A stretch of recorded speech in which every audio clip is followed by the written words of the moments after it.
Okay, everybody. Thank you for joining in. Today is gonna be a little bit different from the usual way I normally did my live events because today I'm not really in the studio um, or not in the regular studio. But it's okay. We can still have this. We can still have this. We can still have this meeting. Okay, we can still have this live broadcast. Now, this broadcast for me is coming at a time when a very, very critical time in our struggle. And when I'm talking, please permit me to talk on behalf of everybody who is involved in the in the struggle to liberate everybody who is under bondage within that country called Nigeria. Okay, that's who I'm talking about. So it depends on which side you are fighting from.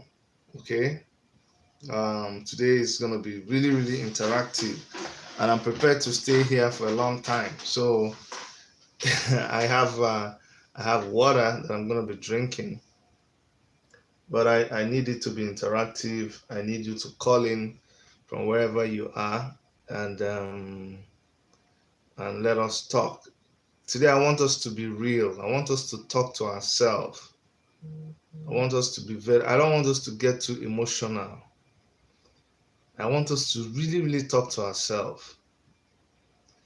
When we started a couple of years back, some people, some people started, or some people joined this struggle at different times. But one thing is for sure that from that time till now, a lot has changed. The most disturbing part is where we are now attacking each other.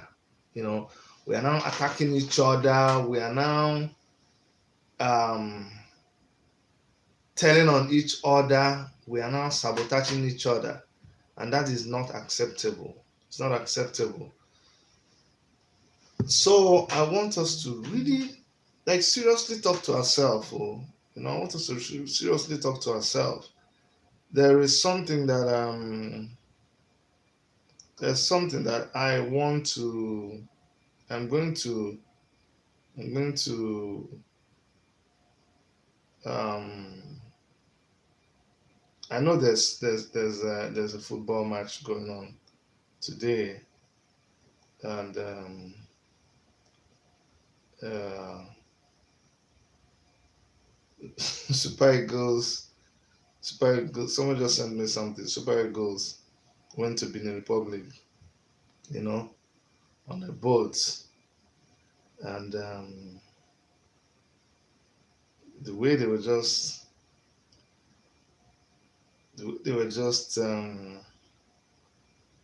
coming out of the boat. Somebody will say, "Yeah, what's wrong with that? What's wrong with that?" Everything is wrong with that. Everything is wrong with that. The way the guys are treated, that's not how you treat international stars. But that's not what I'm going to talk about today. I'm talking about activists, people who are fighting on the side of Biafra, people who are fighting not in support of the Nigerian government, but on the side of um, trying to protect everybody that is within the uh, Nigerian geographical region. We're going to take a little time and invite people. I want people to come, so I need you to do me a favor and invite people. So I'm going to play. Okay, someone is Incoming already call. calling, so let me listen to this person. Um, go ahead, my brother. Tell us your name and where you're coming from.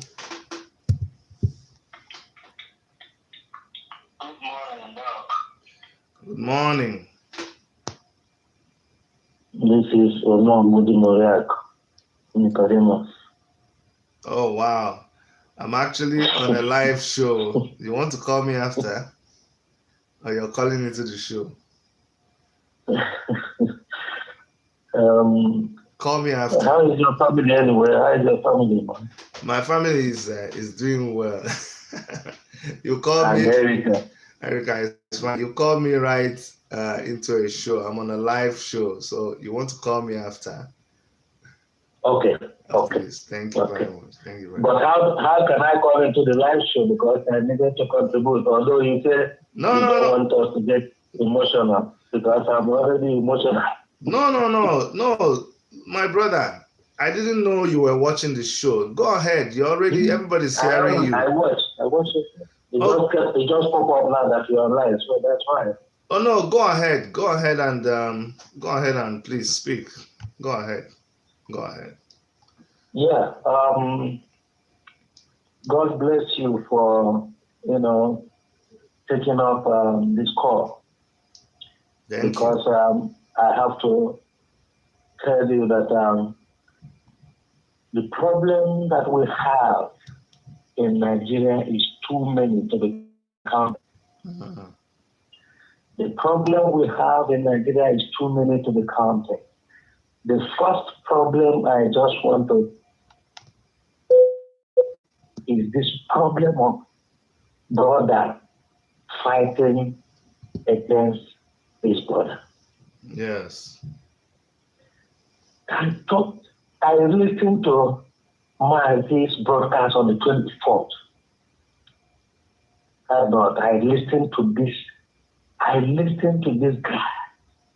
You said don't be emotional. I was going to work. That's what I do all the time. I play his broadcast and then I ride the train. I go to work. Honestly speaking, I hate myself every time I listen to that. I don't know the devil that has eaten up our conscience in that Igbo land. We are the genesis of our families. But you can preach till thy kingdom come. It's just like watering a stone. So I don't know. I'm being emotional. The greatest problem we have is backbiting. Because families are distorted because the Igbos say, we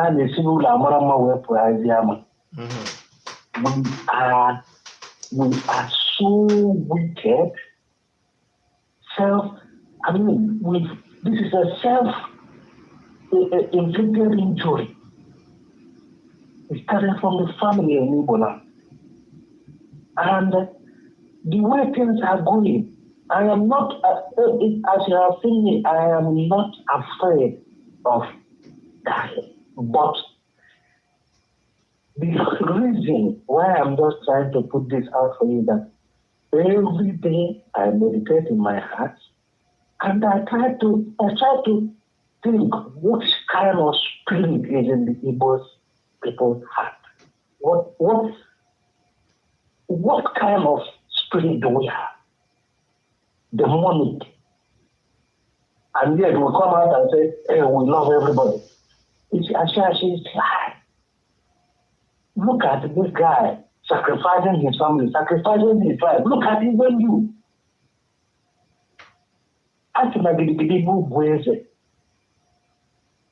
People will not sleep because of Fulani Janjaweed. People will not sleep. And yet, you are seeing your house being bombed. You are seeing your mansion being burned down. You see, you are driving out to your throat. That's very strong. I don't know where we are going, honestly. But thanks to Mazin and thank you for speaking out. This is beyond imagination. I'm telling you the honest truth. You don't know how I watch you. I listen to you. I listen to my man. What are we doing?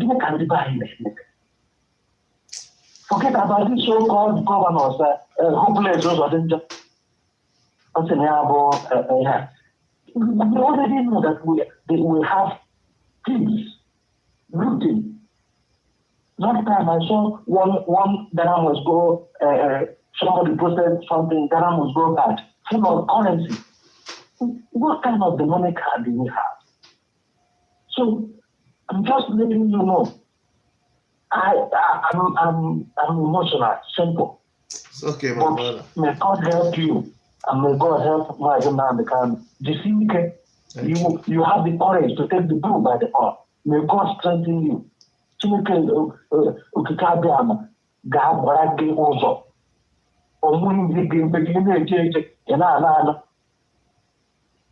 Thank you very much, my brother. Thank you. We are hearing your voice, and we're hearing the voice of my man. The broadcast of the 24th March took me to the other world. I was crying, I was weeping, going to work.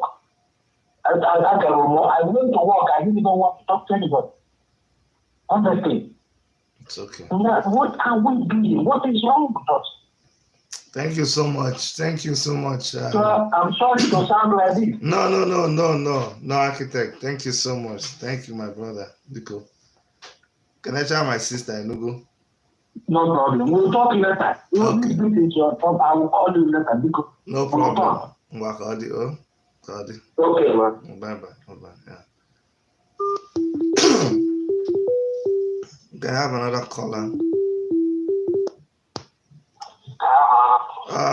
Hello. Tell us your name and where you're calling from.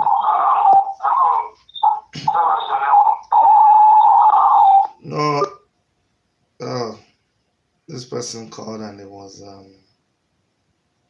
they didn't turn us down on the set that they're using. Please, just help me to share this video. Like I said, I wanted to take some time and share this video. And please, don't don't let anybody stop you from making your statement. I don't care whichever side. Today is a day that I want us to be truthful to each other. And we're not just talking about Biafra. We want to talk about the Ududuwa struggle. We want to talk about revolution now. You want to talk about NSAS.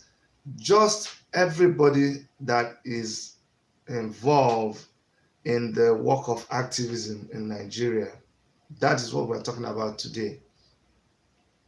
From the Biafran side, I don't care what nomenclature you use to identify yourself. I really want you to speak about what is going on, because even people attacking each other across the border, across organization, across ideology, it is also sabotaging the struggle. Because guess who is gaining? The person who is gaining when we are attacking each other, when we are backbiting each other, is the government. Is the same Fulani-led government that has turned against its own people.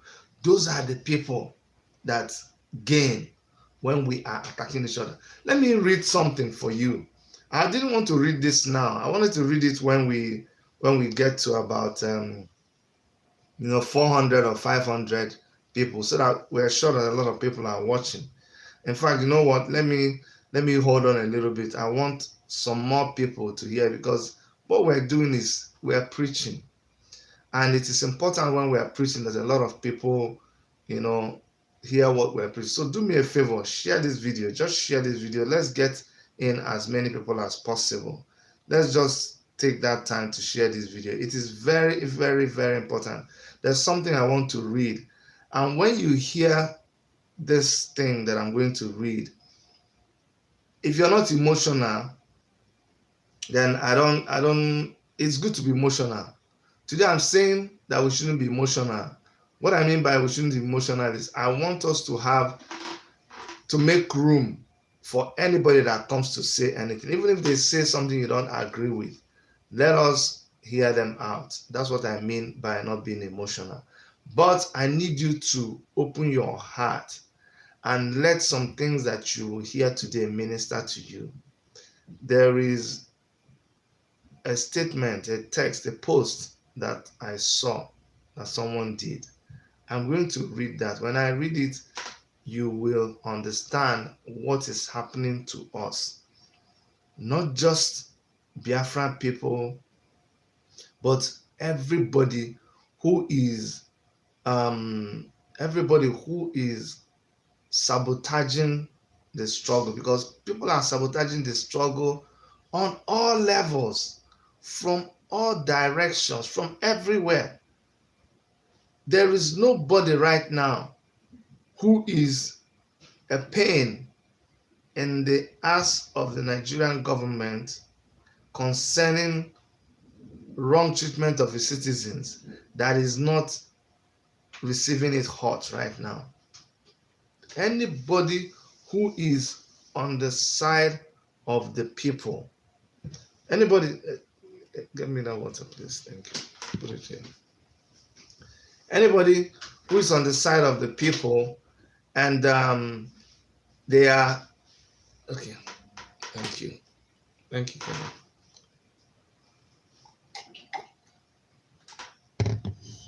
Okay, thank you.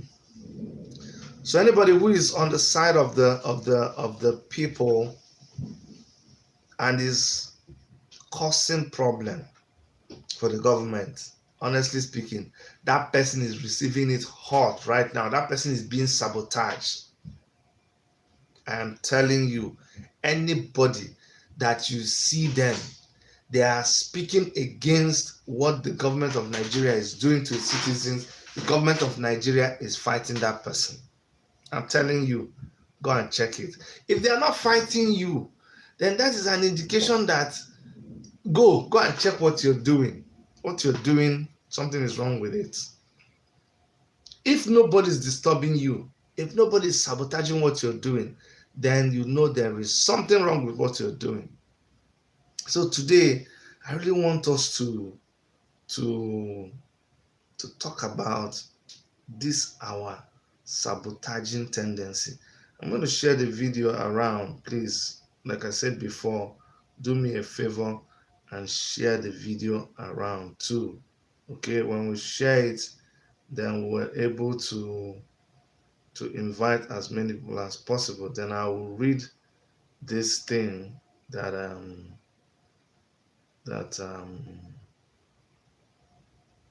I'll read this thing that I received. When I read it, I said, oh my God, this is really what is happening to us. This is our problem. Thank you so much for sharing the video. Let's just invite people. Let's invite people. I want a lot of people to come. So I'm not in a hurry today. I'm not in a hurry at all. I am not in a hurry. And just for your information, what we're doing is not a joke. It is dangerous. It is, but we have already crossed. We've already crossed the point of no return in our struggle. I keep telling somebody that at this point in time, something must happen. You know, you get to a point where you know something must happen. For people like me, what are you going to do? Just stop? Stop? How do you stop? Are you stopping because things have changed in Nigeria? We will stop when it is right to stop. And for those of you who are bothered, are worried about my mustache, my beard, that's a distraction. This is not what. Remove your mind from this one. This one is it has come to stay.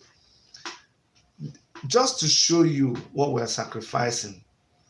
There are a lot of my clients out there who cannot do business with me anymore because of my mustache. I'm just telling you that a lot of people that I relate with before, they have abandoned me because of these videos that I do. Just so you know, because some of you go out there and you say, oh, you're doing it for the money. We're on YouTube. I'm a YouTuber, I'm a blogger, I'm a vlogger, but there is a mission that is more important than just putting something out there for money. No. The mission is more important than just money. That's why if somebody is going to stay away from me, if somebody is going to be scared of me because of the way I look, it's even better for me. So I know the people who are with me. Do you understand? I want them to understand where my heart is right now. That's why I have this look. This look says something to me ahead of time. If you are those people who, a lot of them are here. A lot of them are here in Toronto, in Canada. What they are here for is just to play soft. They collect money from the government. They promote the government. They pretend that they don't know that what is happening in Nigeria is happening. When people are killed, they avoid the news. I'm not dealing with you. Can't deal. This is where I am. This is my state of mind right now. I can be clean shaven, and who knows, one of these days I may be able to do it. But right now, this defines my state of mind right now. If you're not going to do business with me because I look like a rebel, fine. People are dying. This is the least. My look is the least. This is the least that I can do. If you're going to come after me and do whatever because of how I look, blacklist me, put me on a wanted list, that doesn't bother me anymore. It doesn't bother me at all, because the issue at hand is more than looks right now. So let me go ahead. You can play this tape after, and then see what I am going to say. So the story says, a country with no values. A country with no values. It says a British Lieutenant General Sir Frederick. Can you tell that I'm a really boomer, Frederick? Anyway, a British Lieutenant General Sir Frederick Stanley Maudie was tasked to conquer Baghdad in 1917. Upon arrival to Iraq, he came across a shepherd and his herd in a field. He asked his translator to offer a shilling. He asked his translator to offer a shilling to the shepherd and ask him to slaughter his dog. This British soldier, the British, they were very little, but they conquered so many places. So this general, he was sent to Baghdad to go and conquer. Listen, do you now hear that what the British came to do? They never came to help you. They never, even with the missions and everything, they didn't come to help. They came to conquer. They came to conquer. You see, when we take very solid positions, people don't understand. It's like you telling me that the guy who is a kidnapper, the guy who's a kidnapper, he kidnaps you, he keeps you in their camp, and then he's buying you rice. He's buying you rice and chicken. And somebody is saying, Haba, instead of you discussing the fact that the guy has kidnapped you and is demanding a ransom, those of you that were kidnapped, somebody is now trying to make an excuse for the other person and is saying, Haba, oh boy, it's not good the way you're talking about these people. Maybe they brought rice for us the other day. They brought chicken. They brought minerals. Come on now, they are trying. The other day, the other guy gave me mosquito nets because mosquito was biting me. This is all happening in the in the camp of the kidnapper. They even make one of you the head of the people that were kidnapped. And now that person is now flogging his fellow kidnapped people. And two of you are now fighting. They even share the camp into different groups, group A, group B. And two of you are now fighting each other inside the kidnappers' camp. It has now made you forget that your real focus should be on fighting the kidnappers and reasoning a way to escape from their camp. You are under captivity. Don't you understand? These people have captured you. You have been conquered. Okay. So this British guy was sent to conquer Baghdad. Whenever I say we're a conquered people, see, don't say that. We're not a conquered people. You're not a conquered people. You don't understand. When you understand that these people have conquered you, that's why it is a struggle. If we were not conquered, we wouldn't be doing what we're doing. So get it. They conquered us. But we are fighting to liberate ourselves. That's why it is a liberation struggle. Okay? These people have imposed themselves on our lives, on our people. And what we're doing is fighting to liberate ourselves. Fighting to liberate ourselves from mental slavery. They also conquered people in their heads. That's why we keep preaching this thing that we're preaching, so that people can be liberated. And sometimes this war is not about fighting with physical weapons. The war starts from the mind. The mind is the first place that people conquer you. When they conquer you, that's when they talk about brainwashing. Once they conquer you in your mind, in your head, the physical is just manifested. So that's why people waste time ministering to you, using subliminal suggestions, things that they tell you without telling you. When they have gotten you inside, then you are done for, you're finished. So let me continue with the story. So this guy who was sent to Baghdad, when he arrived at Iraq, he came across a shepherd. You know what a shepherd is. And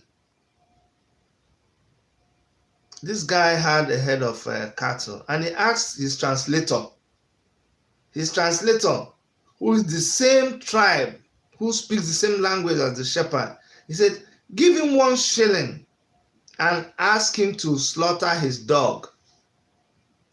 Give him 1 shilling and tell him to kill his dog.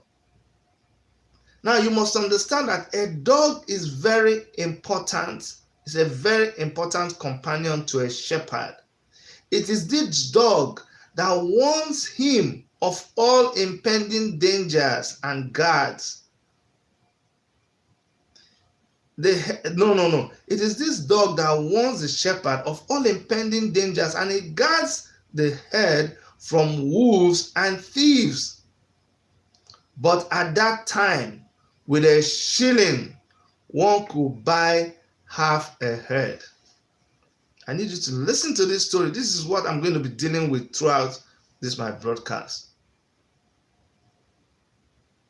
They offered this shepherd a shilling. And the translator said, Oga said I should give you this shilling, but he wants you to kill your dog. For some of you, you're wondering, a shilling? A shilling, the equivalent of a shilling today is about maybe 20 million naira.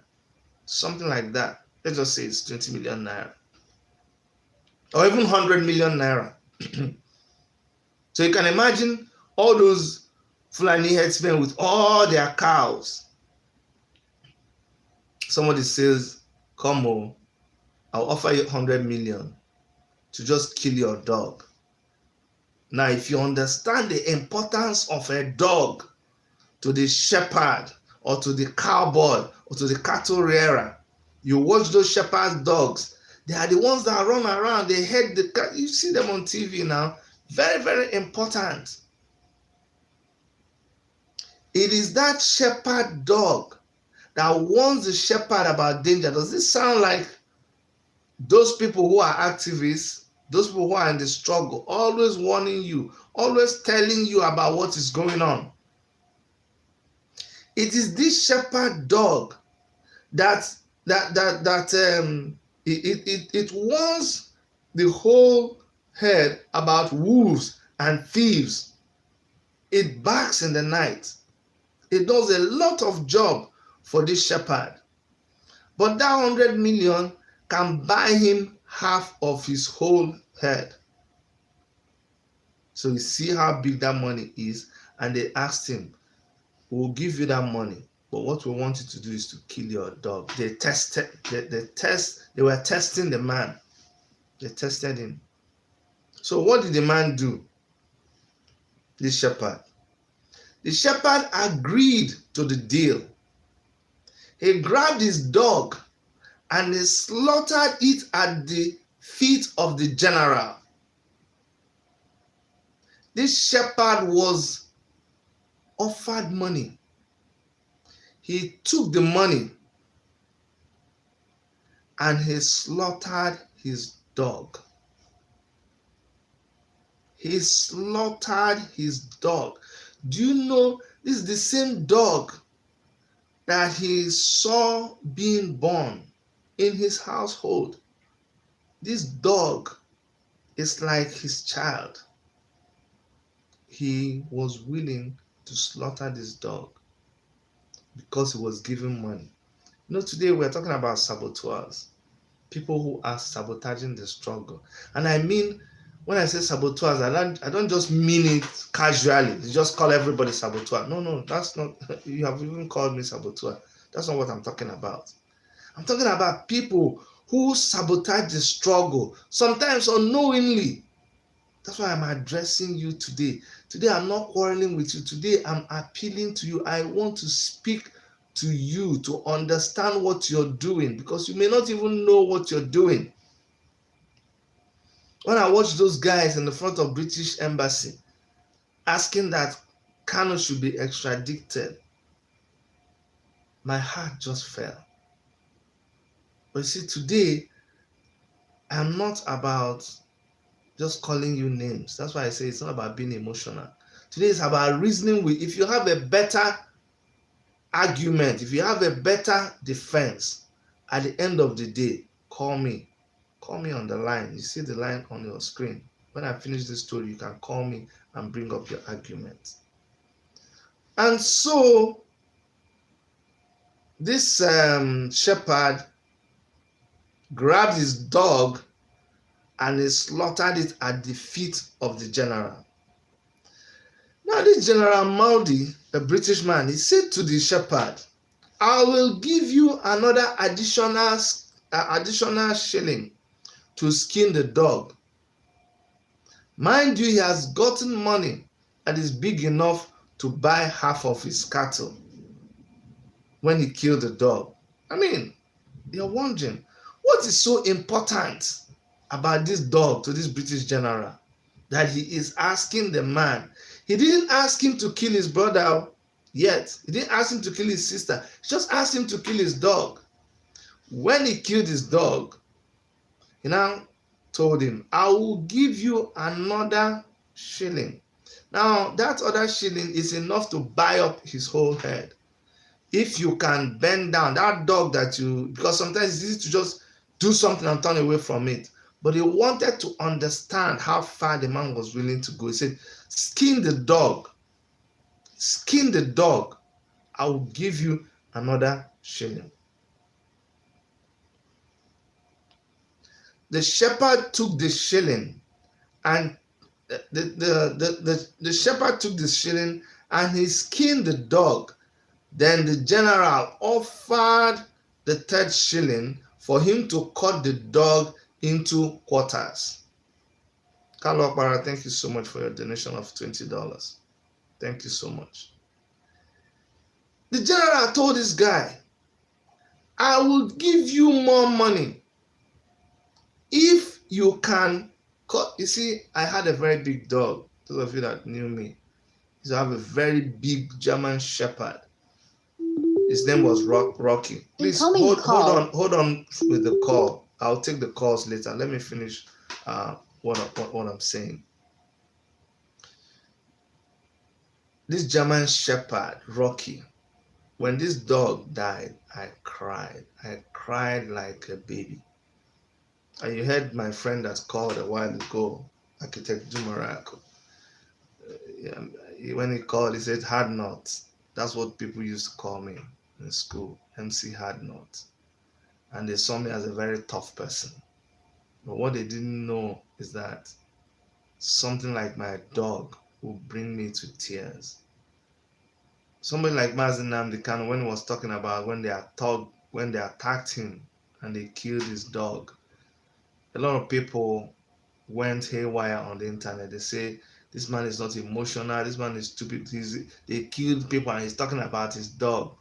You don't understand where he was coming from. I understand very well, because I understand the relationship between a dog and a man. My dog Rocky is willing to, if I'm sad and something is wrong with me, if they give him food, he will not touch that food. He's willing to stay by my side, abandon his food just because of the way I'm feeling. It understands. I don't need to say anything. I will just look a certain way and he understands what to do. But this shepherd was offered extra money. Not just that he killed the dog, but he could go and begin to skin the dog. This same dog that he has loved all through the years. The story has not ended. Now, the shepherd took the shilling and chopped the dog. After skinning the dog, the shepherd was offered another shilling. He took it and he cut up the dog. Kai! Not just, can you imagine? It's like Ikemefuna in Okonkwo, if you read Things Fall Apart. When Okonkwo was told to kill Ikemefuna, he was warned. He told him, don't kill this boy. This boy has become like a son to you. He has lived in your house. The Okonkwo did not listen. And when it was time to kill Ikemefuna, when Ikemefuna felt that he was under threat and he ran to Okonkwo, said, Father. Okonkwo looked at him, took up his knife, and he killed Ikemefuna. That was the greatest mistake that Okonkwo made. This dog, can you imagine how this dog was feeling when this man was about to kill it? Because your dog, when your dog comes to you, you see it wagging his tail. It just very, very fierce dog. The dog that is very aggressive when it comes to the person that it loves. This dog just melts. You see, my dog Rocky, when it gets so excited, it starts peeing. So whenever he does that, I just say, no. Let's move away from the rug. It's going to pee. That is what a dog does when it is so excited about you. Can you imagine this dog running to its owner excitedly, and the owner brings out a knife and kills this dog, then bends down to cut open the dog and skin this dog. With every knife he was putting inside that dog's skin, he didn't even there is something.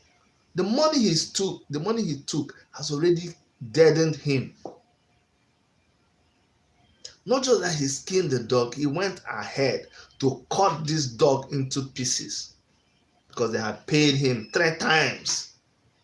Now, paid him 300 million naira.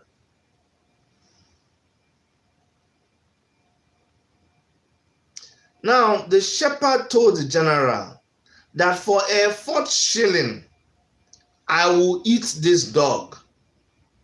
So now it is no longer the general offering this shepherd the money. It has now gotten to the point where this shepherd is now the one making the proposal to the general. The general said, I'll give you 1 shilling if you kill the dog. He killed the dog. I'll give you another 1 shilling if you skin the dog. He skinned the dog. I'll give you another 1 shilling if you cut the dog open. He cut the dog open. Then he now said, if you give me another shilling, I will eat the dog. I will eat the dog right here before you.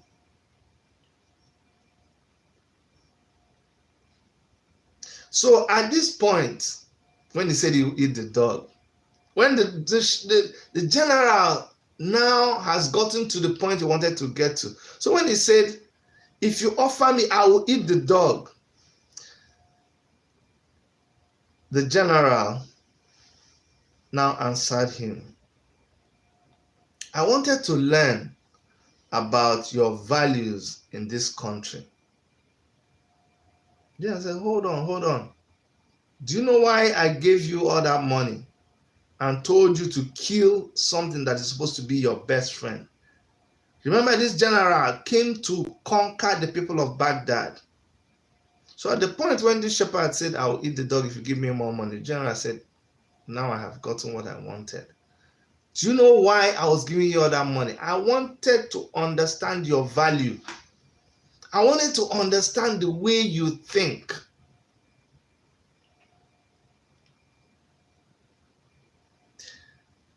And I discovered something, that you slaughtered, skinned, and chopped your most trusted friend and companion for 3 shillings.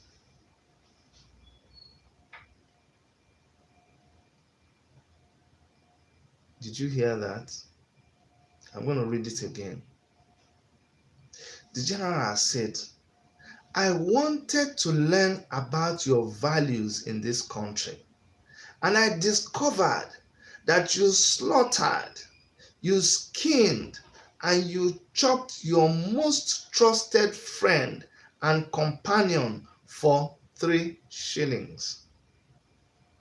You were even ready to eat it for additional 1 shilling. That's all I needed to learn about your country. That's all I need to learn about your country. You have answered my quest. You've answered my inquiry. This man now turned the general and he addressed his soldiers and he said, listen to me, my soldiers. As long as this kind of mentality prevails in this country and you can buy anyone, don't fear anything and no one. Did you hear that?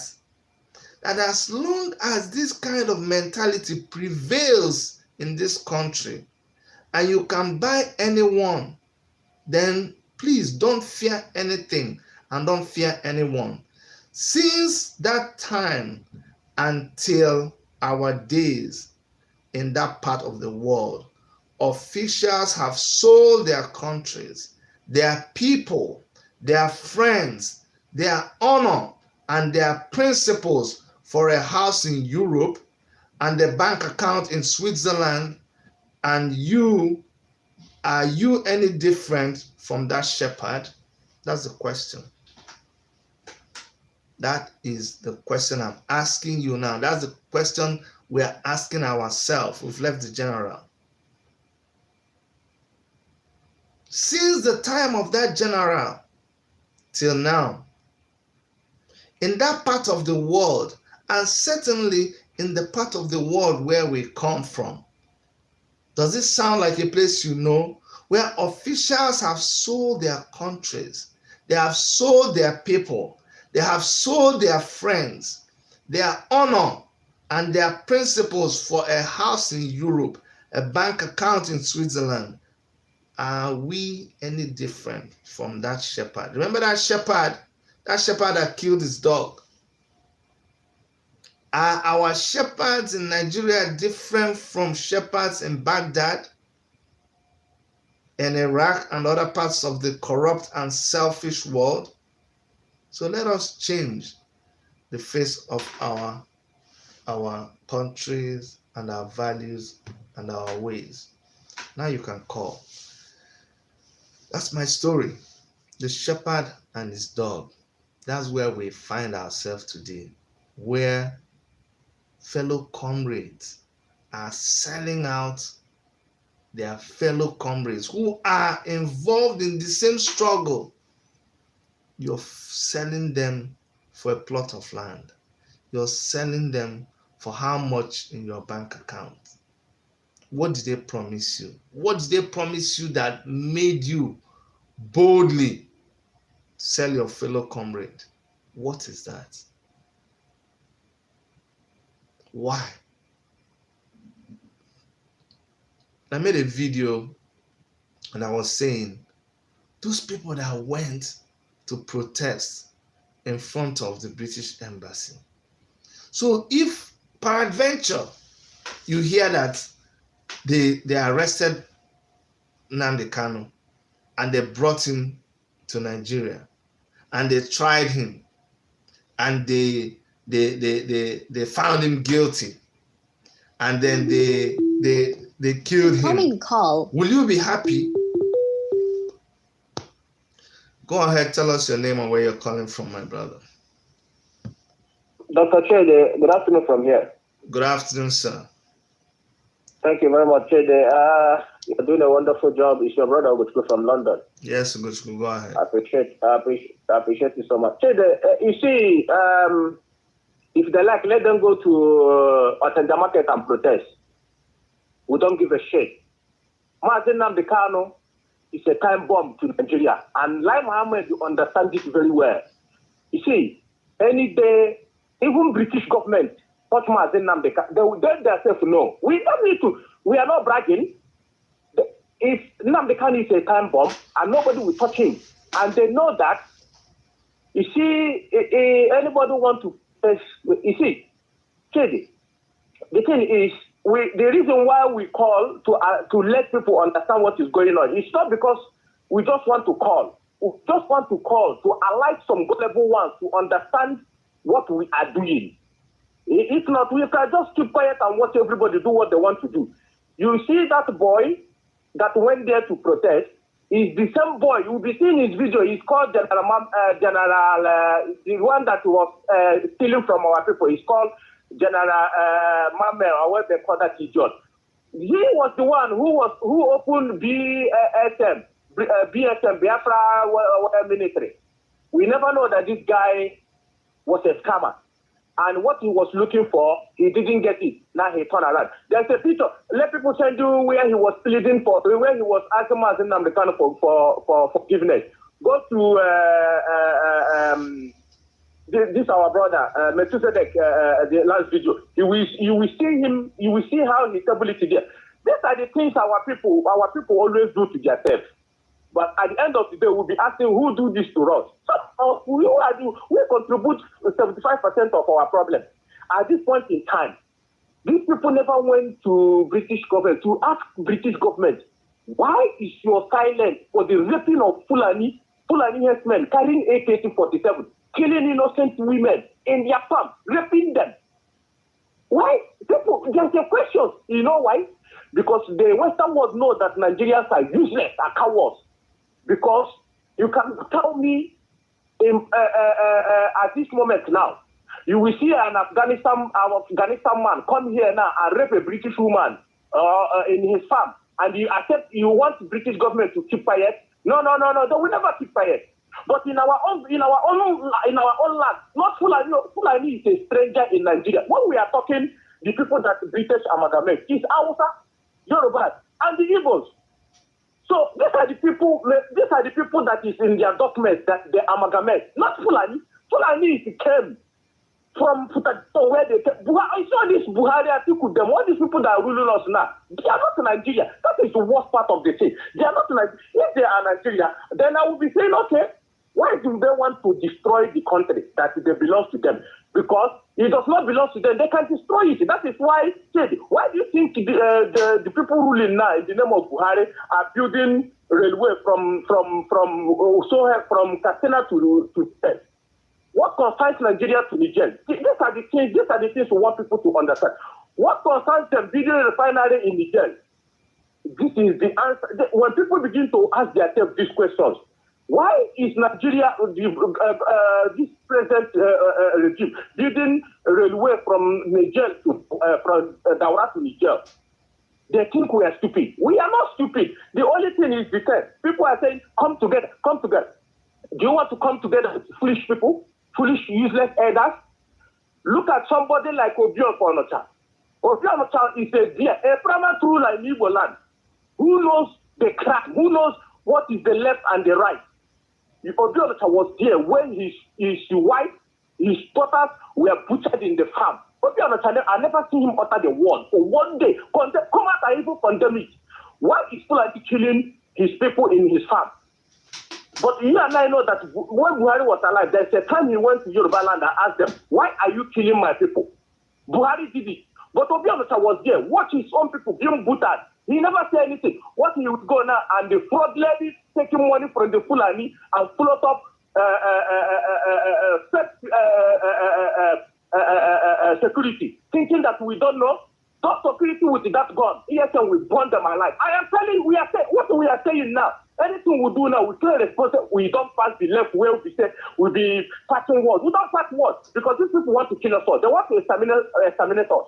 They want to exterminate us. You and I was there when a Yoruba guy from Germany went to his own land to cultivate, to start a farm. He was murdered in his own land. What about the Benin guy that traveled all the way from America? When he was killed by Fulani herdsmen. For how long do we continue keeping quiet? These lunatic Fulani people are still putting their finger into other ethnic groups. For how long? And they want Mazin Nnamdi Kanu to keep quiet. Don't you know that if Mazin Nnamdi Kanu did not come out, if Mazin Nnamdi Kanu did not come, we are gone as a people. We are gone. Because what these people have surrendered us, he's been shouting since 2015. They are coming. They will kill you. They will murder you. They will rape you. Nobody will say anything. Is it not happening in front of our eyes now? Clearly, you and I know that now you can in that country now, in Canada, nobody, you cannot take a knife now and cut human being without going to jail. Tell me any Fulani man that is in jail in Nigeria now. Tell me. But if you go to Biafra land, it's our people all over the place in jail. For no reason, for carrying flag to say, let's renegotiate, let's renegotiate Nigeria. If we are going to leave, or everybody go their separate way, peacefully, people keep shooting our people. And you want Mazin Nnamdi Kanu to watch and be watching them killing our people, it will never happen. It has come to the time, these politicians in our land, well, if they think we are joking, it's coming to the time whereby anywhere they gather, bomb will explode there.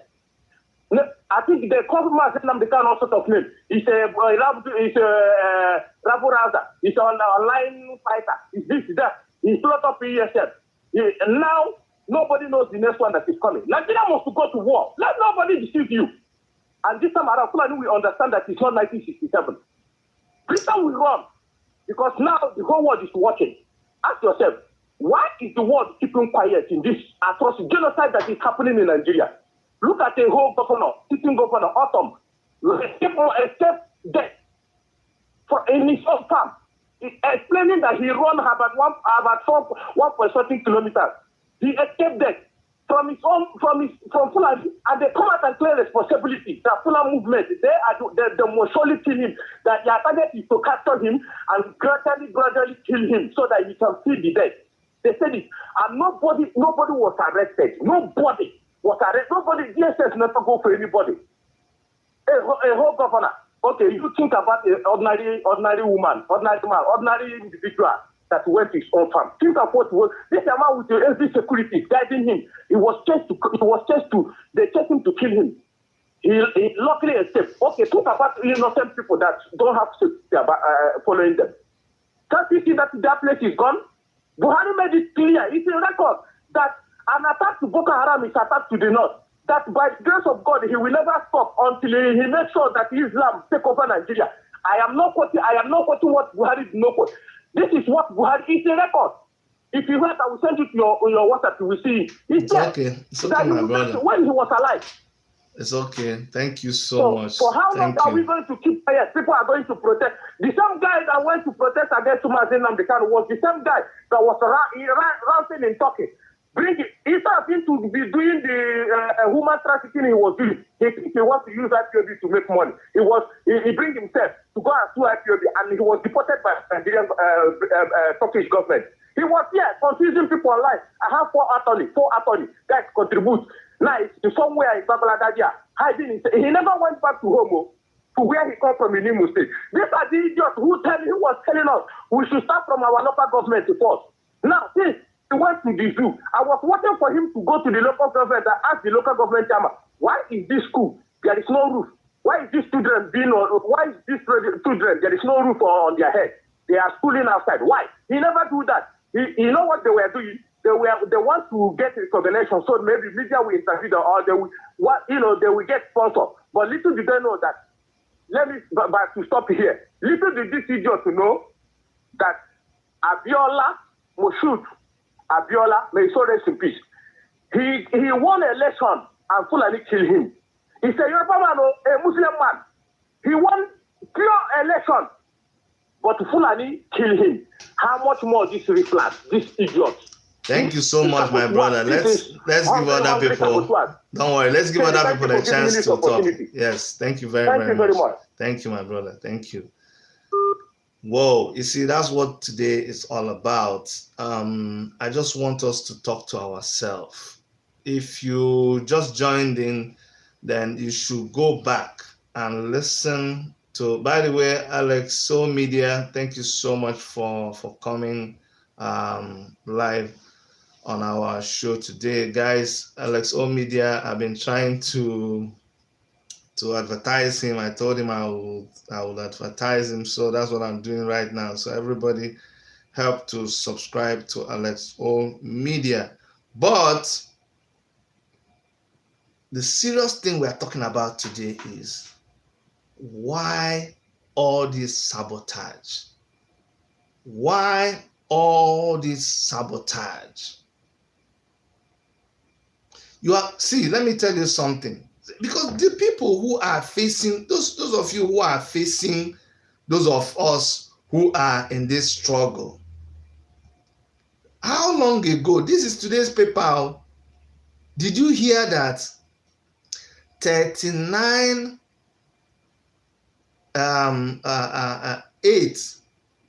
eight members kidnapped in Kaduna, 39 students in captivity, 8 RCCG members kidnapped in Kaduna, and 39 students still in captivity. Listen, abducted students risk mental breakdown, suicidal tendencies, doctors are saying. Anyway, let me take my brother calling from South Africa. Hello, Mr. Chidera from South Africa. Sorry, you've been calling and we've not been picking your call. Go ahead, please, and talk to us. Chidera from South Africa. Dr. Chidi Wandemo. Well done, my brother. Hello, Timmer. How the man down? Mazi, and by me, I won't need you teaching Kata, you get job by a megan. Chidera, I get here, Maka solo Yibo, to the mother when I we get your Macanta in Tapio of Dr. Bonham. My name and Dr. the Madne guy into. I was in I got seen Hannah. Look how we got time hiding. We got to go. That's why. Thank you. Now, if you ask for the head of the dog, you say a dog now. Please, the people calling, can you call me on direct line? Chidera, you were calling me on the direct line and the thing cut off. Can you call me back on the direct line because they keep cutting you off? Sorry, just call me on the direct line. I'll pick your call because they keep cutting this line. Sorry, he's going to call me on the direct line, and so that they can't cut him off. If you want to call, it's better to call on the direct line. That way, nobody cuts you. I mean, you can talk for 1 or 2 minutes. It's not too expensive from any part of the world. Trust me. You can call on the direct line, and that way, nobody cuts you off. Okay? And when you call, I know we're all these days tuned to where. Okay. Incoming call. Yes. Go ahead, my brother. Yeah, Chidera. thank you, sir. Go ahead. Thank you for taking my call. Yeah. Yes, my question is, when you ask for a head, that's what they say in our native language. Mm-hmm. You ask for a head of a dog. Mm-hmm. What are you going to use the jog for? The proverb. I know. Now, why I say that for those who don't understand, somebody who's claimed that he's an Igbo man, he traveled away from the same Igbo land, all the way to Lagos, from Lagos to Libya, from Libya to Turkey. And circumstances brought you down back to Nigeria. Yet you stayed in a foreign land because Abuja is not your land. Now you still now asking for a head of the person that fighting for the same thing that are chasing you, that black snake that were chasing you away all those while. You are asking for the head of that man. Now, if this man now, if we got that's nothing like such a thing, but if they brought Nnamdi Kanu back home, what is benefit of whoever asking for Nnamdi Kanu to be brought back home? That's the same question. That's the same question I was asking. If they kill Nnamdi Kanu now and bring Nnamdi Kanu's head and give you, yes. You see, let me tell you the truth. Sorry, my brother. Let me tell you who Maz Nnamdi Kanu is. The one that I know. If Nnamdi Kanu saw in a vision, if somebody told him that, you see, for you to get Biafra, all you need to do is allow them to take your head. I can promise you that Nnamdi Kanu will do it and say, take my head and let Biafra be. But if they cut the head of Nnamdi Kanu now and give you, it is not going to change. Even if you don't get Biafra, will it stop Fulani people from attacking? Will it stop Boko Haram from attacking? Do you understand? How does it solve your problem? Yes. That's the question. Those who are asking for the head, that's why I find that proverb. Then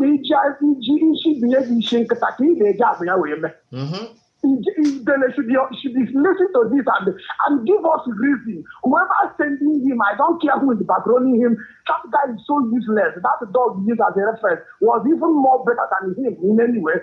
Now, Abiola is a Nigerian. He win the election clearly. The same not killing him. Ken Sarawiwa is a Nigerian. The same not killing him. Then, you say, how many of them? Delegiwa is a Nigerian. The same Nigeria killing him. How many youth of Nigeria that have Nigeria people have killed under the same this one Nigeria? Yet the human being is asking for what do you call it? Nnamdi Kanu abroad. Now, when you look at what is going on in Nigeria, then you look at it proper. Yorubas are asking for Duduwa. Now, if you look at Yorubas, you come and say that number one, vice president is a Yoruba man. These are people asking for Duduwa. They are still not satisfied. Now, Babatunde Fashola is a House of Representatives. He's like a minister. He's a Yoruba man. Marshal Fashola Adela somebody. He's a chief of air staff. He's a Yoruba. Then Oluwale somebody Oluwale somebody. He's a Supreme Court judge. He's a Yoruba man. Lagos is about the expressway constructed by Muhammad Buhari in Yoruba land. Now when you look at it, Lagos is about the expressway constructed by Muhammad Buhari, Yoruba man. Lagos Seaport is also in the Yoruba land. Then Monitola Mohammed Airport is in the Yoruba land. Then you look at the capital oil and you look at the, what do you call it, refinery. This guy is building. He's also in the Yoruba land. What is in Igbo land? Why would not take for Biafra? Yeah? Dr. Chive, if Yorubas are dictating what so many other things I couldn't mention that is in their land, tell me why Igbos are not dictating. And the Igbo man are calling for Nnamdi Kanu's head. And God bless you, sir. Continue. Thank you so much. Thank you so much, my brother. He asked a question. He said, why would anybody be against the people agitating for Biafra, and he cited that the Oduduwa Republic is agitating for Oduduwa Republic, even with everything they have. You don't need to go that far. Just stop at the fact that it is their fundamental human right to agitate. Anybody can agitate. I've said it 1,001 times. And for some people who choose to misunderstand me, it's not me that said it. That is the law that is governing everybody who is a member of the United Nations. Your right to agitate to become independent is guaranteed. Go ahead, tell us your name and where you're calling from. Chidi, good morning. Morning, sir. I'm calling from California. Go ahead, sir. In issue of sabotaging and people calling for land, Khaled's head and all that. My contribution is that Mazen Nnamdi Kanu is fighting for Biafra with church mind. Let me put it, he's a very gentle man. If Nnamdi Kanu has been ruthless enough, that would have, death threat has been served. I believe many people will be cautioned without even saying a word. When those guys in Ireland, these Irish people, IRA or whatever, were fighting for the independence of the Irish from the United Kingdom. Mm-hmm. They were so ruthless that they cannot even campaign against them. And that's why they managed to achieve what they achieved and have their currency, have their flag hoist, have their life live like Irish today. One thing is that in every struggle, people will always be bought to serve in the negative interest of their own people. Do you understand? It is normal. But it only fester when the actors allow it. What Nnamdi Kanu is doing is normal. Ayatollah Khomeini of Iran spent 25 years in France, built a strong army, which he had today as the Iranian Revolutionary Guard. In that army, he created another unit they called Qud. Qud is the elimination squad of that group. They go after the enemy of the group, and everybody went very quiet, and that's how he successfully achieved his goal. But Nnamdi Kanu is watching it. All of this, what's a go? Over Nnamdi Kanu may hope to all these differences, all this problem will vanish, will disappear on its own. I urge Nnamdi Kanu to act as a leader he is. Then all this thing will wither away on its own. We won't even talk about this was sabotaging or the other one not sabotaging. Everything will take its place. People will now respect themselves. That is my own contribution. Thank you very much. Thank you very much, my brother. I appreciate your calling. Thank you. Again, let me remind people, a lot of people, and watch, it is usually the people who are not involved in the struggle, the people who sit down in their homes, in their offices, behind a keyboard and they are the ones that you see always making noise more than other people. If you've been on the streets, if you've carried placard before, if you've been arrested, if you have been tear gassed, it will make you understand just a little bit of what the struggle is about. If they have killed your brother, if they have killed your sister, and see, it is so, I'm looking for the right word. It's so shocking when I hear what is coming out of my mouth these days. A couple of years ago, I never believed that I will be saying kill. It's such a strong word. I thought we'll be talking about, people are being marginalized, maltreated. That's what I thought we'll be talking about. Rough handled, maybe jailed, beaten up. Today, we talk about kill. Kill as in kill. We talk about slaughtering. We talk about cutting somebody's head. That tells you that we are in serious trouble. I'm going to take this call. It's on WhatsApp, but please, if another call cuts you up, I'm very, very sorry. Go ahead, Timothy Daniels from UK. Thank you, Dr. Chidi, for... Sorry, Timothy. You have to call me directly. Go ahead, call on the line. Thank you, Dr. Chidi, for...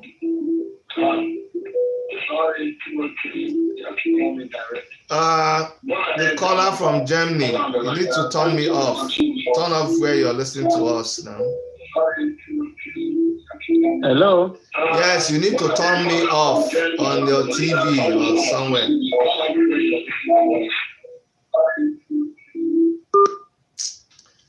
Please, if you're going to call, turn off your TV or something that you're using to listen to us. Timothy, I'm trying to connect you by WhatsApp. I hope they don't cut you off again. Go ahead, sir. They cut you off again. Oh, sorry. Hello, caller on the line. You're calling from Germany. Tell us your name. Go ahead. No, my name is Elijah Olushola. I'm calling from Germany. Go ahead. Okay, Dr. Chade, I'm so glad that I get through to you after I've been following you for quite a while now. Thank you. I've been following you since inception of Revolution Now. And in regard of the subject today that we are discussing today, I want to say that those that perpetrate the arrest of Nnamdi Kanu, they are just showing that the movement is functioning. They are showing that what you guys are doing and what you are doing are effective. Only one thing that I want to say right now is there's need for alliance. We need to really form a formidable alliance and get this result. Nigeria is afraid of this movement. They are afraid of Nnamdi Kanu. They are afraid of the life of Igboho. They are afraid of Professor Akitoye and all the movement. So all I just want us to do now is let's get a formidable alliance. Let's make plans together. And you will see, in no time, Nigeria will give up. Apart from this, I have a belief, I'm a Christian, I have a belief that when God talks to somebody, it comes to pass.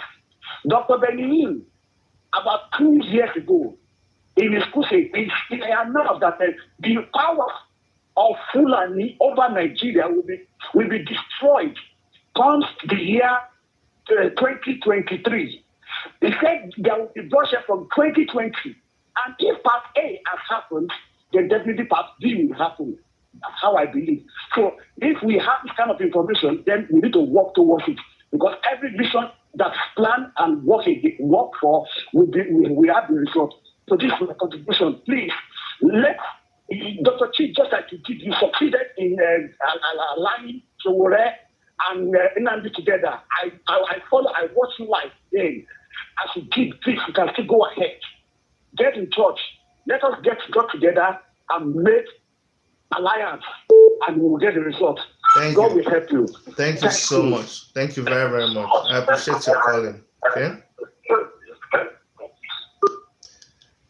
Yes, that brother is correct. He's talking about alliance. You see, and I want to assure him that the alliance that exists, among people of the same ideology is very, very strong. See, there are some alliances that you don't see in the open. It's not made so visible. Okay, those ones are very, very strong. And those ones are the ones that cause greater damage. So don't worry. There's tons of alliances that are going on. Even, let me tell you something, there are people that come to the public and they write against each other, they harass each other, but their alliance is very solid. But I believe in that alliance that he talked about. Go ahead from California, tell us your name and make your point. Hello, my name is Obi. Can you hear me? Yes, we can hear you very loud and clear. Okay, I just wanted to, call in to encourage you and tell you that I like your program, and I, even I like to catch up on it, even when I don't meet it live. And it's, I know it's not easy what you're doing. The struggle for anything in life, not just freedom, is it can take many twists and turns, more or less. And when I say twists and turns, you made reference to your outlook changing over the years. And, it has happened to so many people. So many people who are not buying into the Biafra or Dua or the criminality. That's what I call the situation in Nigeria, the criminality in Nigeria. People are not buying into it. A lot of people are living in their glass houses, are not wanting to, own up to reality. And a lot of that stems from comfort. So many people are comfortable, in their little cocoons. But the truth is, I believe there's a time for everything. There's a time for everything. And the fact that maybe, an individual like Mazina Dicano has been, I won't, in my own opinion, not as aggressive as I would like. I'm trying to choose my words here. He hasn't been as aggressive as I would like. Some people say he's aggressive. So, everybody has their opinion, but he hasn't been as aggressive as I would like. Like I said, there's a time for everything. Maybe, this time is buying, or, it's for people to awaken and start getting prepared. And when I mean prepared, it's either arming yourself or protecting yourself or making sure you secure yourself, because nobody's going to protect you except you protect yourself. You mentioned I live in California, so you know how it is in the US, about rights and stuff like that. So, I'm just calling you to, more or less just say, keep it up, don't, lose the spirit. People are going to talk. If people don't talk, they are not doing anything. Everything everybody's working on, from Igboho to Kanye to even the Iowa Consultative Forum, everything is how do I put it now? Is a gear, or is a motion, is a wheel in the motion. I don't know how to put it, but everything is getting to a point where things will start to unravel.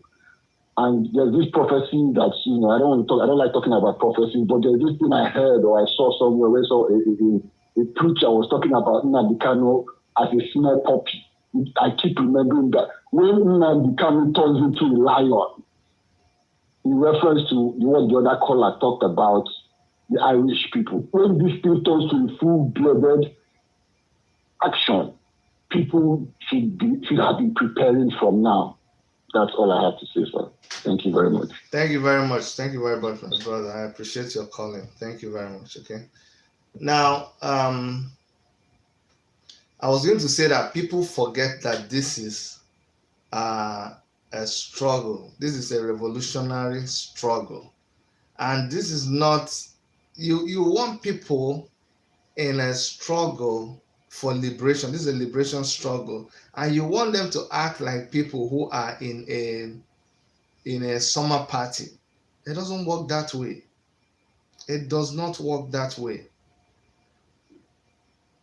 And why you have to understand when people like me talk to you is because if you watched our journey, you see that we did everything that we were supposed to do.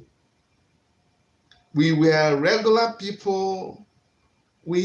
Someone like me, I love my community. I loved Nigeria. I defended Nigeria to the point where I was even the president of the Nigerian Canadian Association. I've been in politics. I have supported people. So I have worked. What is it that you want? I have been patriotic. I have defended the country. So by the time you see us arrive at where we are today, you cannot accuse us that we did not do our best. And we still continue to do. Upon all the years of sacrifice, upon all the years of involvement, we are still in this thing. So you have to listen when we tell you that the option we have right now, that's the only option. It's a revolution. It doesn't matter through who it comes. Like if it's going to come from the Arewa Consultative Committee or whatever, let it start from there. If the revolution is starting from Sunday Igboho, no problem. If Mazi Nnamdi Kanu pushes the revolution to a point where it encompasses everybody, good. If Omoyele Sowore is the one that kicks the revolution into being, good. But you see this revolution, like the last caller said, we have reached the point where something must happen. Now, this caller, I hope nobody cuts you off. Go ahead, tell us your name and where you're calling from. Yeah, thank you. I'm Volcano Chidebe from Italy. Okay, go ahead, Chidebe from Italy. I'm not liking him. I'm very, very impressed because I always follow you up and listen to you, the way you analyze your questions, the way you respond. Even there was a day you spoke to one woman from northern side where they are being humiliated. The woman answered, the way you speak to him, he shows love. Despite say these people are worrisome to our side of Igbo. Oh my God. Sorry. Yes, they are cutting you off. I don't know if you can call directly, but round up quickly because the direct calls, they cut off WhatsApp. Okay, so what I'm trying to contribute as God continues strengthening, but I want to know because I heard that there's this in Anambra, there's another security. Is that true? From one over like that? Okay, I'll talk about it. Okay. Okay. All Thank right. you. Thank you very much. Yeah. So if you're calling on WhatsApp, I wish you could call us direct so there's no interference when you're speaking. Okay. It's better to just call us direct. Even for just 1 minute, you'll be able to ask your question or make your contribution. Now, somebody was calling in. I did not pick that call. If you could call again, +31. Okay, actually, one will Chris called too. But please, if you could call back now, I'll be able to pick your call. Okay, please call back 310-561-7709.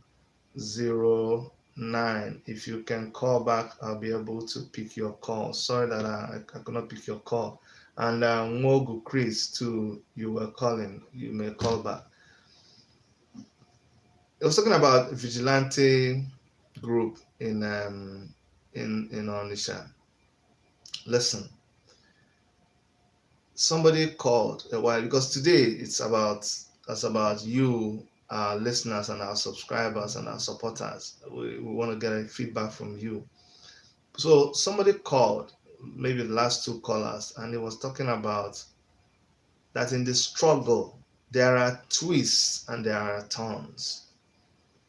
You cannot be distracted by those twists and those turns. You cannot build a tent.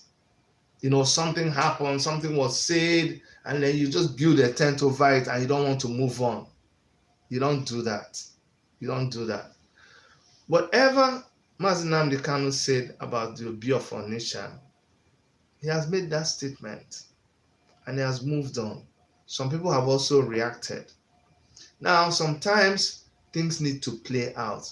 But I'm going to tell you that we should not be distracted. We should remain focused on the struggle and make no mistake about it.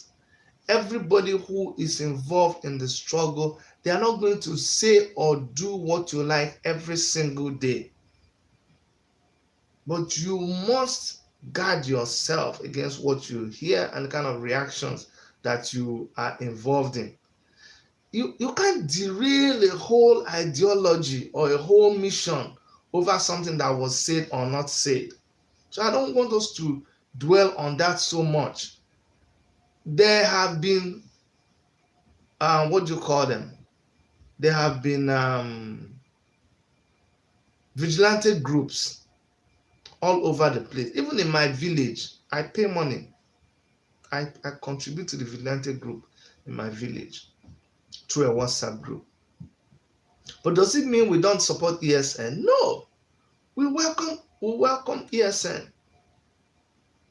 ESN needs all the help it can get. And I can assure you that they have been working with a lot of vigilante groups. There is no smoke without fire. That's all I can tell you.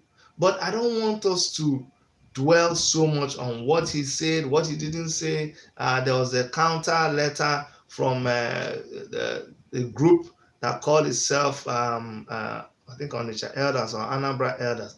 Same way they express themselves. And if you love Mazi Nnamdi Kanu and you believe in what he says and what he does, the same way Nnamdi Kanu gets up and he speaks out of what he perceives as something that will work against the struggle, he has the right to speak. And when some other person feels, no, this thing is said, I'm aggrieved about it, I don't feel that is correct, and gives out their statement, don't let that bother you. That person equally has the right to react.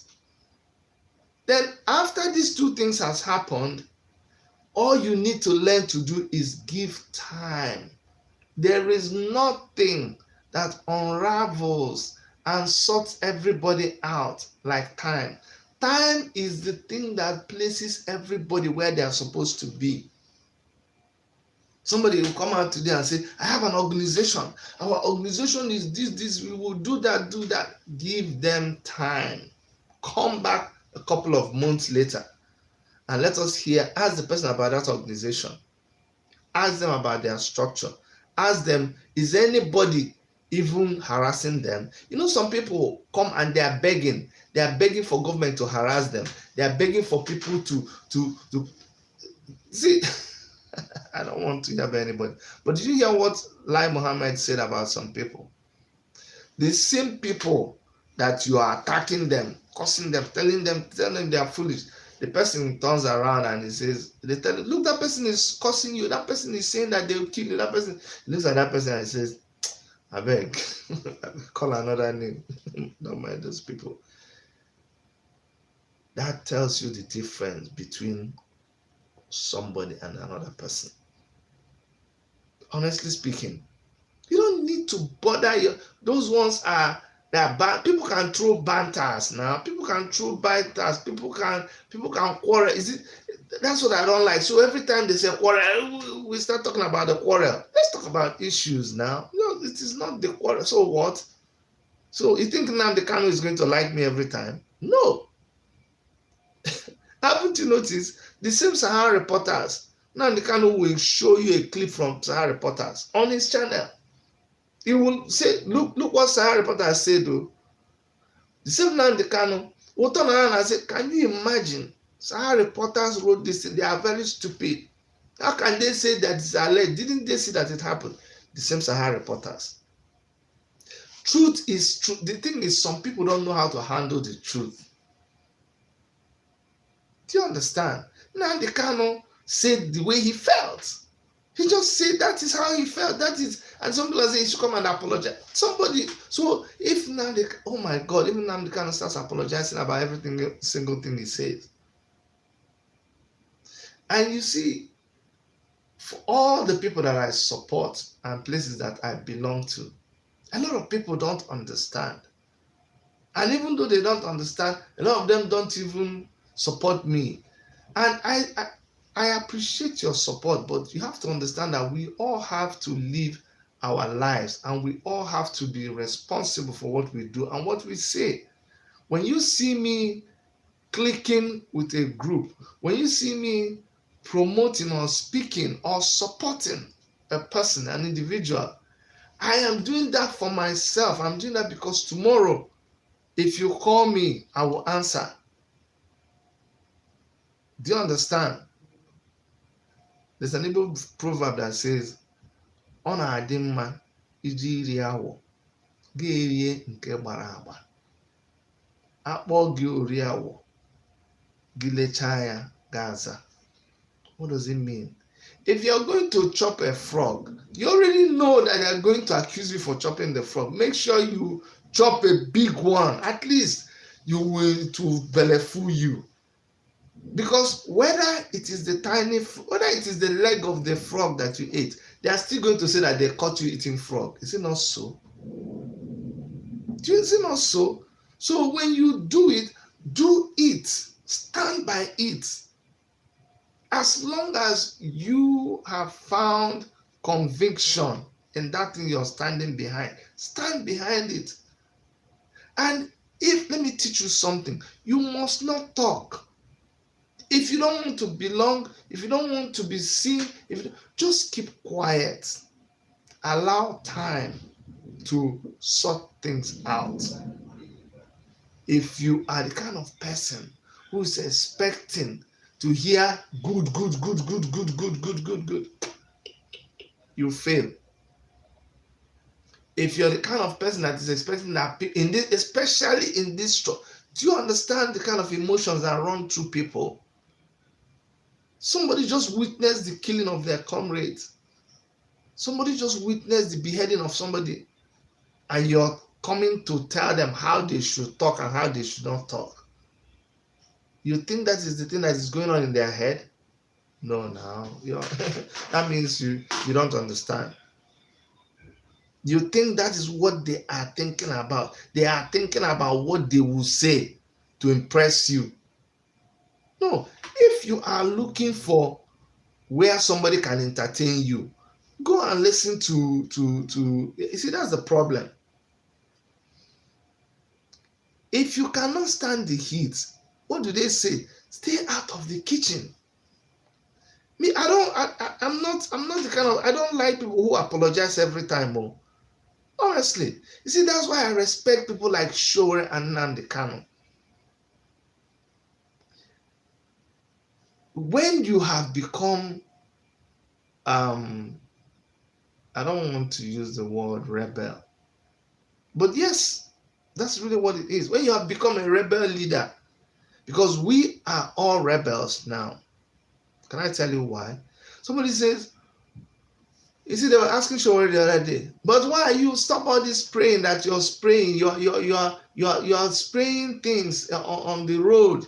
You are speaking against the government. You are just attacking the government. You're doing the, and you know what he answered them? He said, I am not here to obey the rules, and in fact, I am here to disobey the rules. So you need to understand that freedom fighting, activism is about, we are disobeying the laws. You don't understand? Okay, maybe I should make you understand. We are people who disobey the law. We disobey laws where the law has been turned against its citizen. That's why we protest. That's why we embark on civil disobedience. We're disobeying. You don't understand. We're deliberately. When you tell us to stand on the left, we say no, we stand on the right. When you tell us to walk on the side, no, we walk in the middle of the road. We block the road. Why? Because you are not hearing us anymore. You're not getting our attention anymore. We need to get your attention. When you have turned your guns, not on the criminals, but on your fellow citizens, why should we listen to you? We don't want to listen to you. We want to oppose you. So this activism is not a place where it is not a comedy show. It is not a comedy show. We stand against fraudulent laws. Yes, I like what the person said. Go ahead, my brother. Tell us where you're calling from, Chris Nwagu. Yes, sir. Good morning, sir. How are you? I'm good. How about yourself? Pretty good. I just want to use this little opportunity to congratulate you and your likes who have started this struggle for a very long time. To those like us, myself, who just joined you guys pretty very late. And I have so much to borrow from you and so many others.